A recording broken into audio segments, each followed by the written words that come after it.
Welcome to the World Builders Anvil, Season 3, Episode 3. Pleased to meet you. I hope you know more than their name. Woo, woo.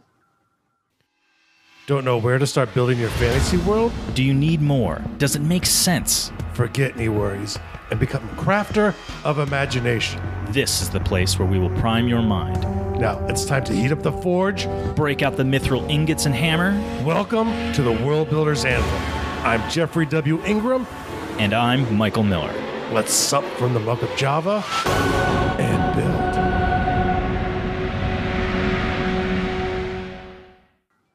Welcome back. Screwing up song lyrics as always. My name is Jeffrey W. Ingram.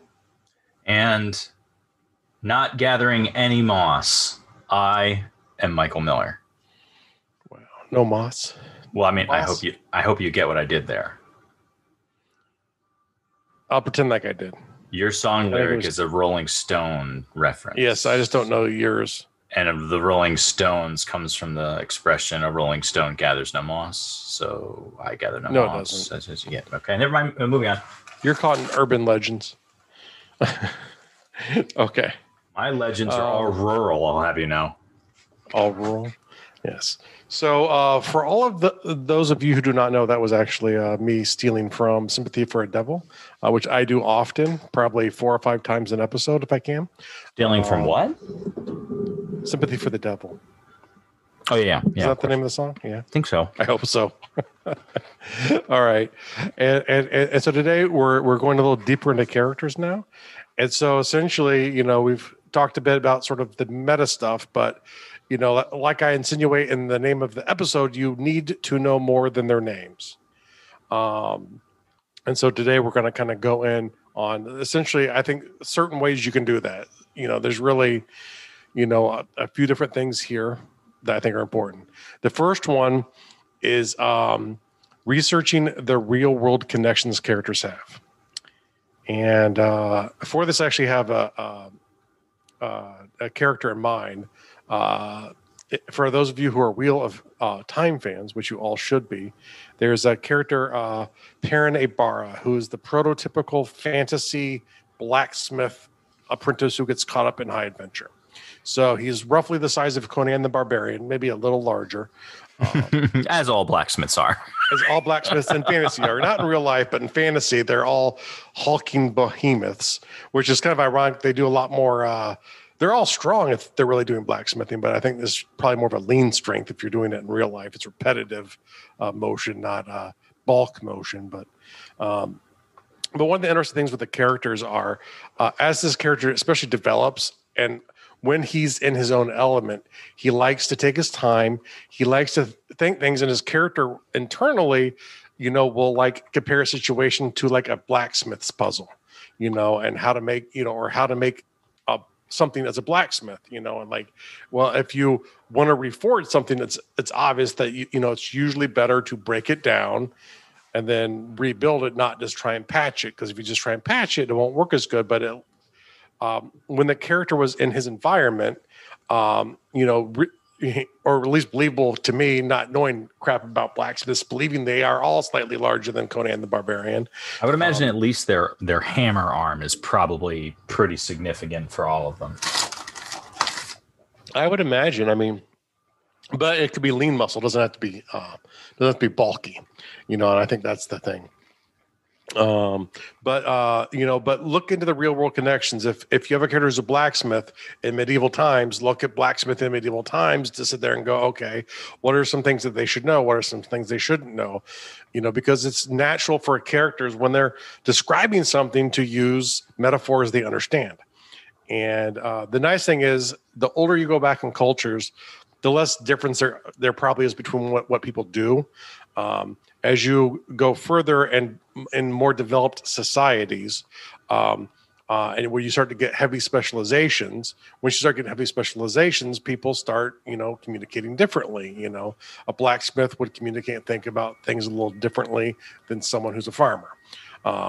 And the further you go into the future, the more likely you are to see those kind of issues. So I think the first and the most significant is, even if you're talking from a fantasy setting, from make-believe, do some research on real world equivalents or something analogous to it to sit there and go, okay, this is probably the way they're going to think. And now characters might not be necessarily think the way all of their friends and members do, but they will look at things, essentially they will have a prism. They'll come at it from the same angle. And where, you might have another blacksmith who's not patient, who's not trying to plan out his next move. He could be a poor blacksmith and just winging it as a blacksmith.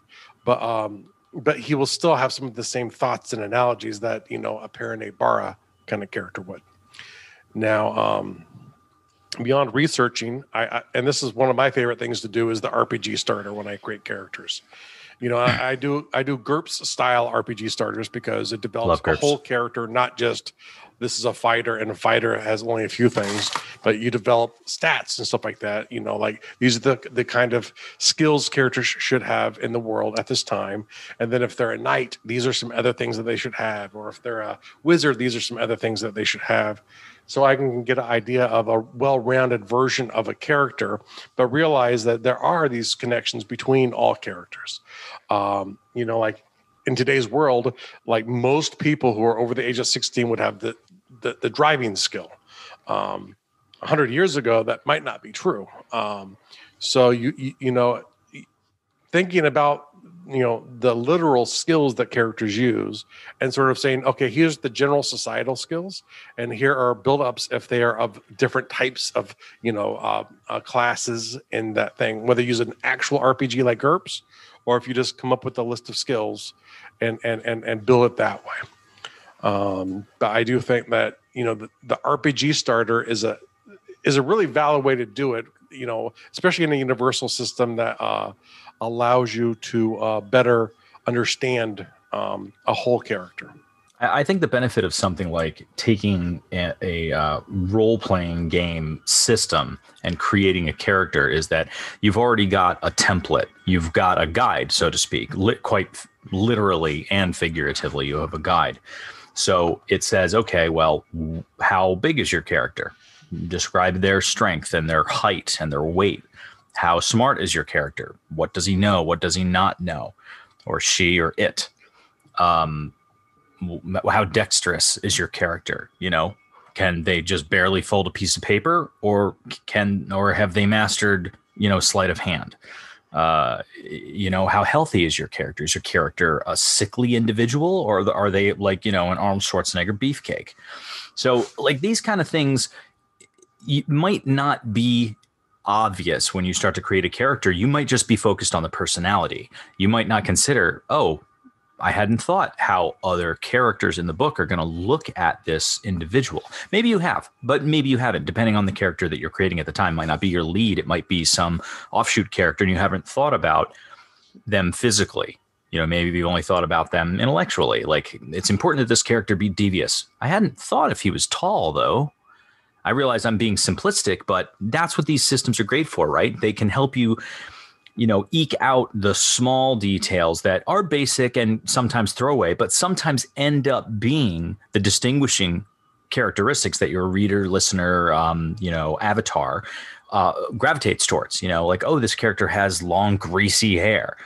For you, that might have been a throwaway detail, but for them, it might be a really distinguishing feature of them. And they're like, oh, yeah, when I think about the character, like, ugh, his greasy hair, like, ugh, the villain, blah, So the role-playing guides are great in that way because they can give you suggestions. They can also just walk you through templates where they say fill in the blank. Like, is he this? Is he that? Is she this? Is she that? Is it this? Is it that? Or not? And that can fill in details that you hadn't considered previously. And maybe you have considered it, but like I'm right behind Jeff on like, especially GURPS, because I've definitely got a soft spot in my heart for GURPS. I ran a lot of that system myself. So yeah, I like GURPS for two reasons. One is it defaults based off of average. So everyone starts at average and you can go up or down from average. So you can ballpark things pretty easily without having to go through and actually build things. I want them a little bit better or a lot better. And you can kind of guess where they would be at skill-wise based off of that. But other systems would be fine too, especially character-driven systems. And and different systems will give you different things to think about too. So, especially if you're trying to get better at character development, RPGs are, and different RPGs are a great way to do that. And now number 3, I think this is probably Michael's single most favorite way to learn about characters, and that's backstories. Yeah, big fan. Write backstories of characters. And this could lead to number 4 too, which is rabbit hole stories. So if there's an interesting topic or detail about a character, you can write a series of short stories, whether or not they're really stories, but they could just be rabbit holes where they're just kind of exploring an aspect of a character or a situation or a culture sometimes that you get interested in. Like, I want a character to be respected. So let's say I have a character who's a shopkeeper. He's a grocer, and the frog culture really respects grocers, so they're held up at a higher status than people who are farmers. So people will respect them just for being a grocer, and so and I find that detail out by writing stories about him and then going to the back hole that they respect him, but it's not just because he's not a great guy. It's just because he does this important job to the culture. It's a great way to learn about cultures or characters or anything, I believe. Writing stories are a great way to do it. So write a background, and then if there's any details that are interesting, anything that you can do, you can literally write out stories over and over again to just explore new details.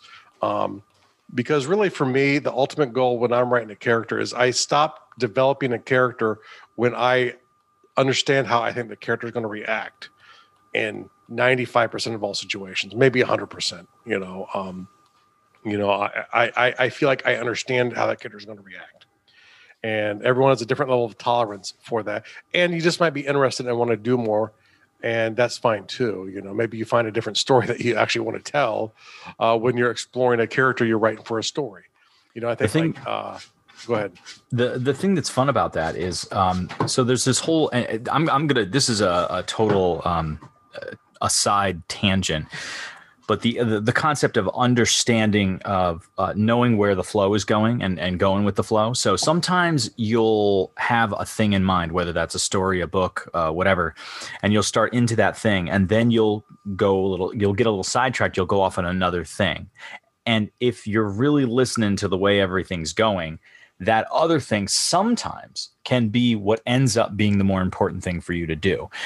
There's lots of business stories out there where a business has decided they want to get in a business to make a certain product. And for them to produce that product, they needed to make this other product. And that other product ended up being the more popular thing. So they said, all right, well, forget our original idea because this is the thing we're making money on.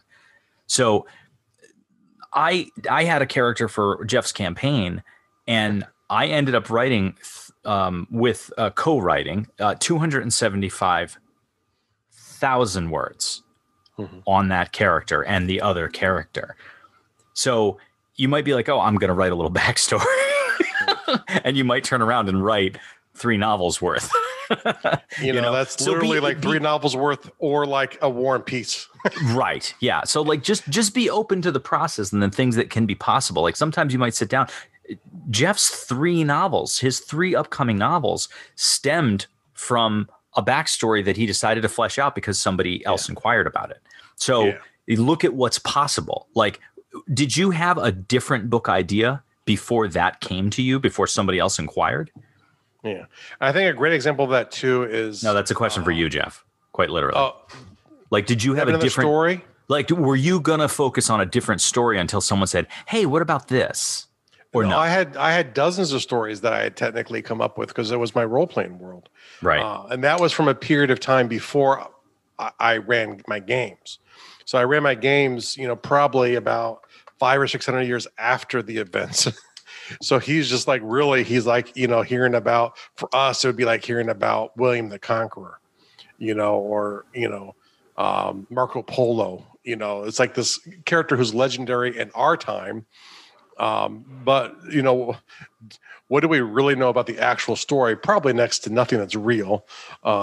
It's either, the propaganda Marco Polo wants you to know through his biography, or the propaganda the people who didn't like what he did came up with. So So that's interesting. I find that very interesting in stories.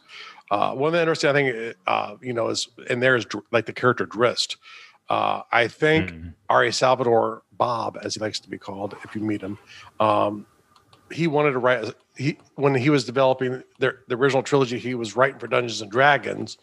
He loved the character and wanted to go with it, but they were totally afraid of having a drow, a dark elf, and be a lead character because they're evil, and their society is evil. And I think at the time they were strictly just considered chaotic evil. It's been a long time. I could be wrong. And so they essentially forced him to make this other character sort of, make the original stories he was writing about this other character. I don't remember that character's name. But that character not as good of a character, I guess, has faded off into history, and now there's probably 30 plus novels that are either leading or about the story of Drist or an adventure of Drist going forward. So, and sometimes it's a pragmatic reason you don't start with that story, but other times you could start with that story. Like in theory, this character that they're writing about, and oh my god, the Harry Potter world. I can't remember the names of those stories now because I don't really like them. I'm not sure I like follow Harry Potter. The newer ones, the beasts. Oh, the Fantastical Beasts and Where to Find Them. I think his character's name is Newt or something like that. Yes, and they're not bad, but it's just they're not really good stories. They're just like but it's still enjoyable. And I still watch them, but I don't think much about them.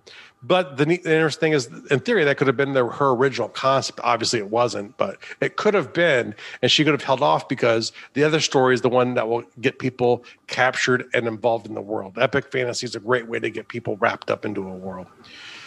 So yeah. I think it doesn't often happen that way, but it could happen that way where you hold off on the real story you want to tell to establish either yourself or establish the thing that you're doing before you start. But yeah, so writing your rabbit hole stories or your backstories, or what I like to do is I like to free write. Also, sometimes if I don't understand how a character, let's say I have a claustrophobic character, but like they live in the outdoors. I say they're a steppe nomad, right? And so they don't have a lot of experience where, and it might be that might be the reason why that they're claustrophobic. They might not even realize they're claustrophobic, but I might write a story about where they discover it or the event that led to the major problem in their life of being claustrophobic. That's a great way to understand a character. And then that will let you go explore what does their fight or flight syndrome look like. Everyone has both. Some people maybe go more towards fight or more towards flight, but no one's 100% fight or flight every time. So it's really interesting for characters who are fight characters to understand when and why they flee, or if they are fleeing characters, is there that line that will get them to hold their ground? And I don't mean that strictly in the context of fighting, but in the context of conflict in general, whether they're arguing or anything. So now, but you can do even like free write stories, very narrow stories, going into advantages and disadvantages and how they impact the character. And then even deeper, you can go into the quirks. And quirks are something Michael knows I love, which is the same idea as an advantage or a disadvantage, which are the defining things that make the character great or weak in stories. They affect the stories at some level. Quirks, good or bad, are flavor. They are the salt for your character dish. I was just going to say that. And so, but once again, exploring how come his character is always tapping on that Queen of Spades card. You might never talk about it in your stories, but maybe that's something that you write and flesh out just to understand that character better. Like you want them to do that, and maybe it intrigues you and you want to know, but it allows you to get to know the character better. But the idea is, you need to know the meta level information like we talked about in episode 2, but really, the point you have to go beyond when it comes to characters. Characters are very important. You have to go in deep, especially on your important characters, One, because the more realistic you can have characters interacting with each other and with their environment, the more potential hooks you have to get people hooked into the story that they're engaging in.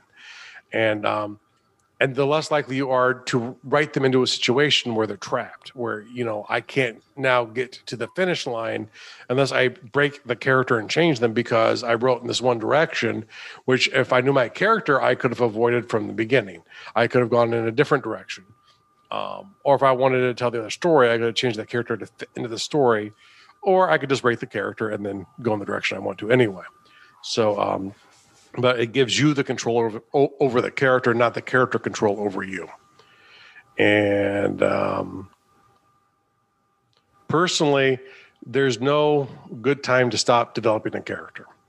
I love character development, but when I'm working on either a role-playing world or I'm working on a story, I'm ready to deploy, using my military terms here, a character when I feel like I know them. When I feel like I know how they'd react. Say if I was writing a character based on Michael, I worked with Michael long enough where I know that he's a pretty much 100% flight character. He will run every opportunity. Yeah, terrified, absolutely scared of everything. Terrified of absolutely everything. Yep. Including a good cup of coffee. It's really strange. This is delicious, and then he'll coffee. Just run. Can't stand it. Terrifies me. It's so not true. I mean, it's true. I don't like coffee, but I'm definitely more of a fight guy than a flight guy. Yeah. In reality, I'm more of a let's talk this out and chill out guy. but that's still a fight, and that's always the problem that people have with fight or flight syndrome. Fight just means that you are engaging at the moment. You're not running away.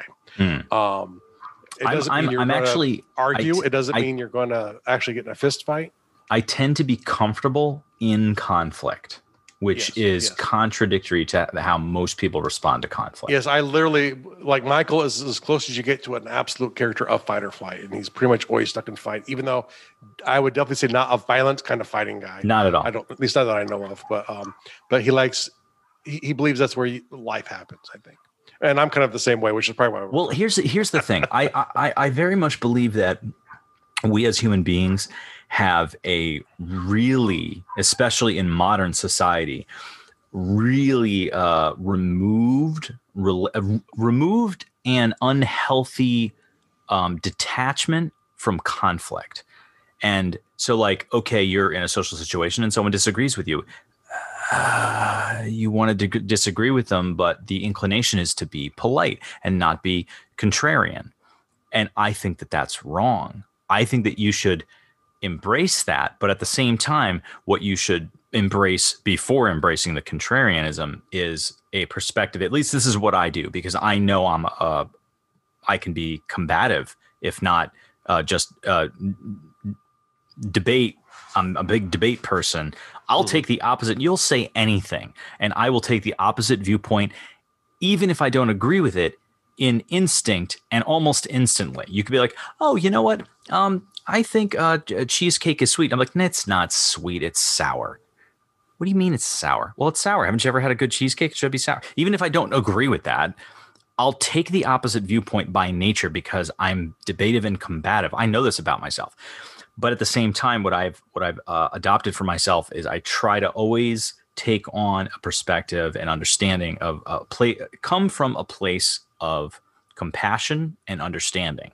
So I disagree with people and will get into fun, nice, thoughtful conversations with people where I am absolutely challenging their point of view and directly going against their point of view with mine, and we still have a comfortable conversation. And that's what I think we're lacking these days, where a lot of people are not having the conversations that we need to have because they're trying to be polite and they don't want to get into the conflict. And I think that if we don't address the conflict, even if it's something little like you have a disagreement with someone at work, if you can't handle that, we're never going to get to like the really big, like political conflicts and social conflicts, all the things that are bothering us as a people in a society. Like if we can't handle the basic conversation things at a one-on-one level, how are we going to handle big group levels? So I think that it is important for us to embrace conflicts, not from a point of being, combative with each other, but from the point of being, I know that what I think and feel is different from what you think and feel,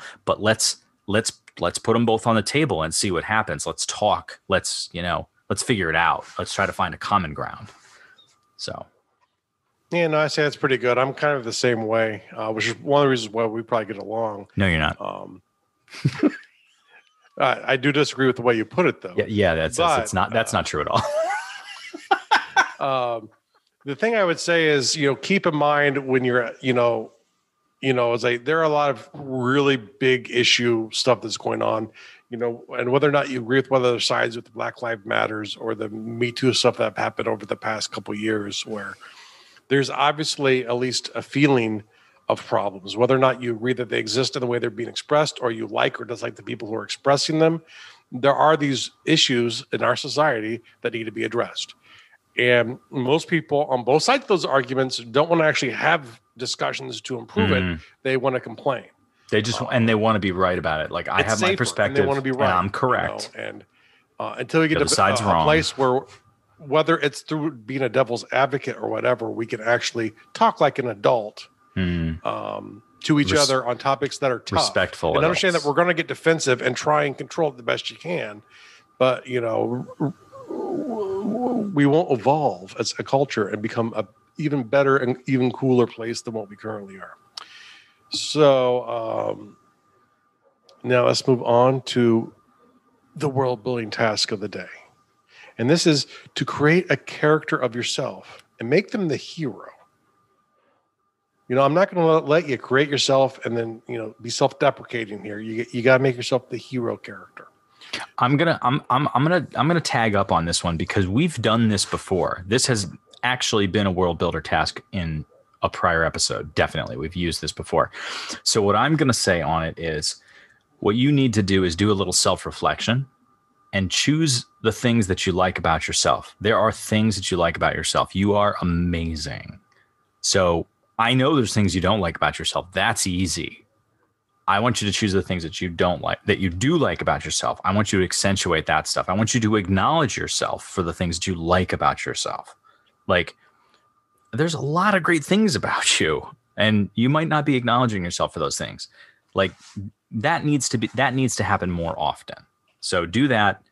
Focus the hero on those things. How about a real world task? Currently rewriting the world building task. Kind of feed off of what we've been talking about here is, I want you to find a topic that you have a passion about. Like Michael's is a big curling fan. So I want Michael to address his. I own like 25 brooms, like 20. I lie. 27. I forgot I ordered a couple more. 27 brooms. But find this, whatever topic is that you have a strong passion on, and I want you to create a great counter argument to your belief. It's a good one. I like it. So I hope you all have fun with that. I kind of do that kind of stuff all the time because I'm weird. But by that you mean curling? Curling. What else? Yeah. I don't have the courage to address any of my fears. So I'm assigning it to other people to do. But yes. All right, now you're being self-deprecating because I know that's not true. You are a very brave man. Okay. All right. Thanks for listening, guys. We'll catch you next week. Thank you so much for listening to the World Builders Anvil. We would love it if you would share the World Builders Anvil with 2 of your friends. And so would they. If they are unfamiliar with podcasts, then you get to introduce them to the wonderful world of podcasting. Take them to Stitcher or iTunes, or best of all, just send them to our website, www.gardul.com. That's GARDUL.com. Now strike while the mithril's hot.